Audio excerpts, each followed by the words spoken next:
Voilà, le tai chi a repris dans un superbe cadre, la cour des musées.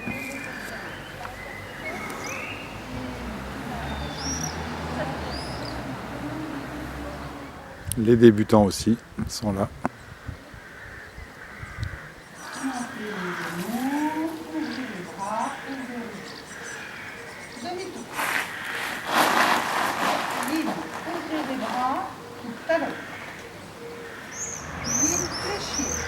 En bloquant vers le bas. Pour le centre, pour faire le bas de poing. On ouvre les coudes, on presse les poignets, on fait ça.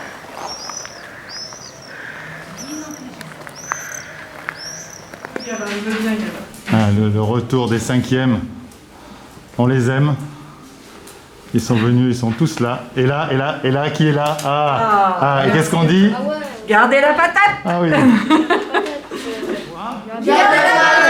Pour en écouter parler, parce qu'on vous les diffuse à la radio, on les diffuse sur les télés, au moment des publicités, on voit des affiches un petit peu partout.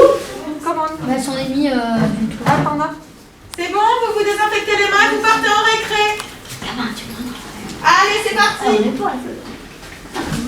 Donc, bien sûr, vous descendez par là où vous êtes rentrés. Allez, ah, super. Allez au fond à gauche. C'est la récré. Bonjour, alors, il y en a un qui suit en 5e, il y en a un qui suit, c'est même pas un élève, c'est un surveillant. Donc il m'a dit qu'il avait fait une petite erreur, donc je demande... Ici on avait 5 km² à convertir en km². Ouais, ok. Ah oui, le 5 est dans la mauvaise colonne pour les km². Pour le convertir en km², je rajoute les zéros. Okay. Oui, c'est vrai, merci. Bon, c'est pas grave, vous avez corrigé de vous-même, je pense, hein. C'est ça, en fait, vous avez corrigé de vous-même. Bien, on reprend avec l'air de la couronne. Rayon extérieur ici, 7 pour le grand disque. Le petit disque qui constitue le trou à l'intérieur de la couronne, 5. Je dois calculer l'air donc du grand disque de rayon 7. Pi fois rayon. Pour le disque intérieur, celui qu'on va enlever, pi fois rayon aussi. J'ai besoin de soustraire ces deux quantités, donc je n'ai pas besoin de les calculer pour l'instant. Moi, ce qui m'intéresse, c'est simplement la soustraction. Donc, pour calculer l'air uniquement de la couronne, pi fois 7, moins pi fois 5. Je peux prendre ma calculette et taper tout ça. Je peux être aussi un petit peu malin et puis anticiper la factorisation. Waouh, la factorisation. Pi est multiplié par 7 fois 7, 49. Pi est multiplié par 5 fois 5, 25. 49 moins 25, ça fait 24. Donc en fait, ici, il suffit de faire 24 fois pi et on aura la réponse qui est environ de 75,4. Les unités, je vérifie, étaient en centimètres. Donc là, on a des centimètres carrés. Alors, certains d'entre vous sont retournés au collège, d'autres sont restés à la maison. J'avais donné un exercice là-dessus. Et puis, j'avais donné cet exercice parce que maintenant, on fait, comme depuis 2 mois quasiment, beaucoup de révisions. Si on consolide tout ça, pour pas qu'il y ait de fossés qui se creusent entre vous. Donc, on consolide, on révise ce qu'on a déjà vu pour l'instant en 5e. Les petits chapitres qui nous restaient à traiter en détail, eh bien, on reprendra ça, espérons-le, en septembre. On s'est mis d'accord avec nos collègues. On va rattraper tout ça entre septembre et là, tout ça. On fera une remise à niveau, ne vous inquiétez pas. Alors, on avait donc un petit exercice qui demandait combien d'élèves, quel pourcentage d'élèves sont restés chez eux. Je vous disais que 110 élèves sur 360, hein, c'est à peu près ce qui était annoncé. Il y en a un petit peu moins qui sont venus, une centaine on va dire. On va partir de l'énoncé que j'ai donné. 110 élèves sur 360 sont venus au collège entre lundi et mardi. Quel pourcentage d'élèves sont restés à la maison? Attention à la formulation de la question. S'il y en a 110 qui sont venus, 360 moins les 110, il y en a 250 qui sont restés chez eux. 250 sur un total de 360, le pourcentage, 250 divisé par 360, multiplié par 100. On a environ 69% des élèves qui sont restés à la maison. Pour aujourd'hui, vous aviez un exercice sur les aires. On s'est mis d'accord avec toute l'équipe de maths pour qu'en 5e, on consolide les fractions, les aires et la proportionnalité. Donc là, les aires, on est en plein dedans, tant mieux. Il fallait compléter ce tableau. On vous donnait pour un disque soit son rayon, soit son diamètre, soit son périmètre en mètres, soit son aire, du coup, en mètres carrés. Je vous rappelle que le périmètre d'un disque ou d'un cercle, 2 fois pi fois rayon. L'aire d'un disque, pi fois rayon fois rayon. Il y a les parents qui se disent « mais j'ai jamais autant fait de maths qu'en cette période ». Mais c'est bien. Eh bien c'est bien, c'est bon pour la santé. Alors, vous aviez donc le rayon 4 pour ce premier disque, c'est le rayon vaut 4.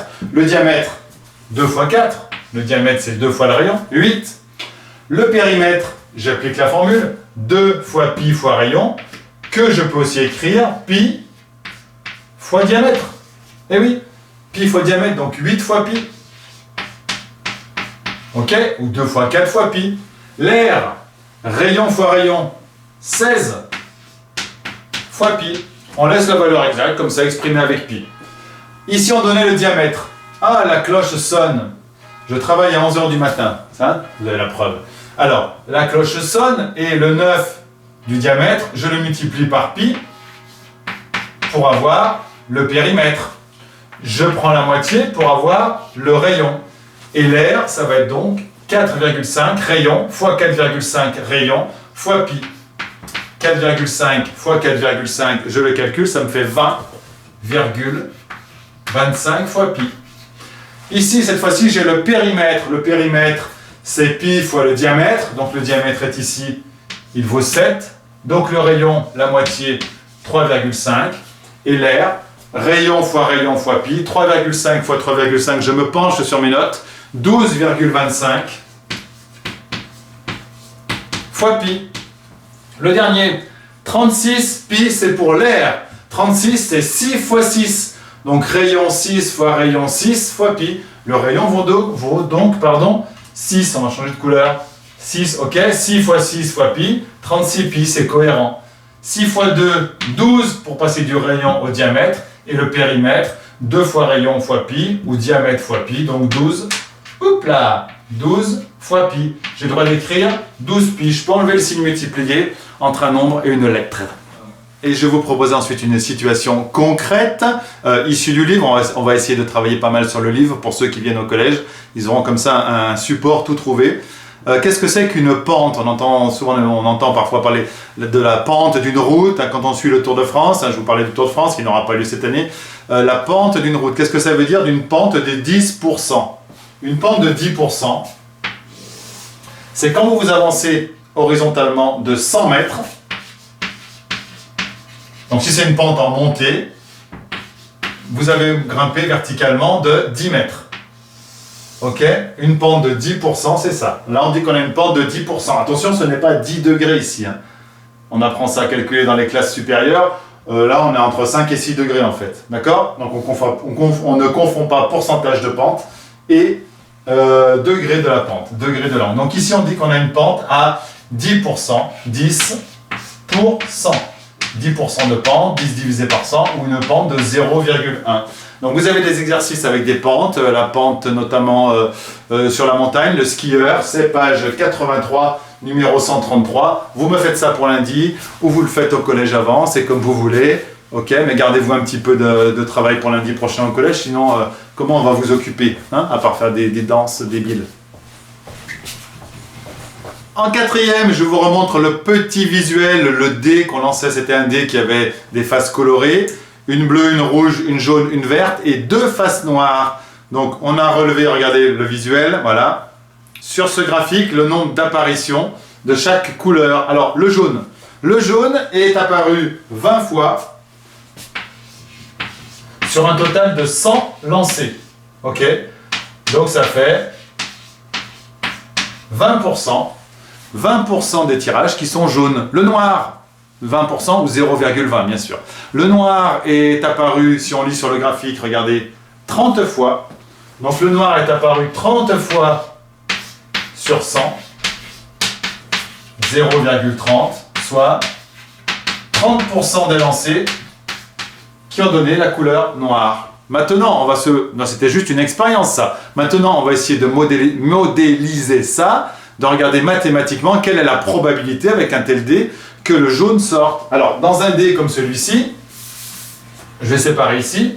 Maintenant, les probabilités pour que le jaune sorte. Le jaune, il est sur une face sur 6. Donc, il y a une probabilité de 1 pour 6, une chance sur 6 que le jaune sorte. Si je veux traduire ça en pourcentage, 1 divisé par 6 multiplié par 100, ça fait environ 17% de chance, c'est la probabilité que le jaune sorte.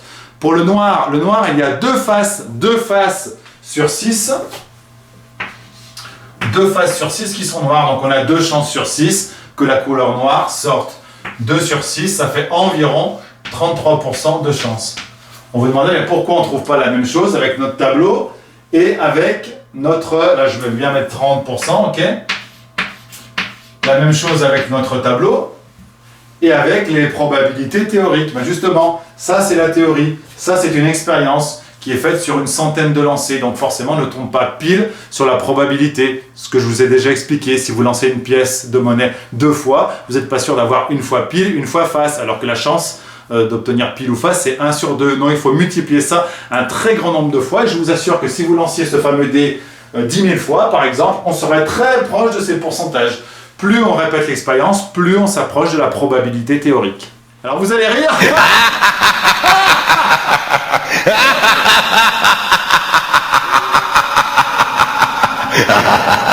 Ça c'est Michael Jackson. Wouhou. Vous allez rire, mais on révise aussi les proportions, les pourcentages. Donc en 4e, je vous ai donné l'exercice aussi des élèves qui reviennent au collège. Donc vous rembobinez, puis vous avez la correction. Nous on passe à un autre exercice exclusivement just for you, le 4e. On y va. Je vous proposais d'essayer de calculer un pourcentage. C'était l'exercice numéro 44, page 144, dans un village, dans une petite ville de 8235 habitants, c'est le total, nombre total d'habitants. Le nombre de licenciés dans un club de sport s'élevait à 2617 personnes. Alors pour l'exprimer en pourcentage, c'est bien une histoire de proportion, on va comparer ça par rapport à un total de 100. Ok, donc c'est à finir pour la prochaine fois. C'est assez simple, hein? En 5e on peut le faire aussi, c'est le même programme. Produit en croix par exemple, vous arrondissez ça à 1% près. Je vous souhaite un bon pont de l'ascension. Et surtout, mais surtout, gardez cette fameuse patate. Moi je vais aller ramasser des fraises et des cerises. Youpi!